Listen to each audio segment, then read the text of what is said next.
So this is what it looks like to be boiling the amaranth.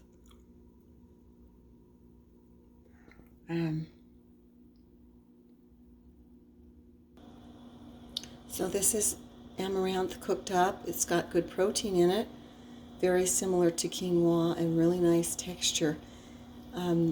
If you are looking for a whole grain to enjoy, to add a little bit more nutrients to your diet, this is one of the great supplemental whole grains I would recommend. Yeah, and you can eat it, freeze it and put it in salads and add it to, different dishes that you're doing with your vegetables. And it's basically undetectable, but a really great fiber. And it's really great as just like an oatmeal replacement. And people that have trouble getting things down their stomach, this is a really small grain.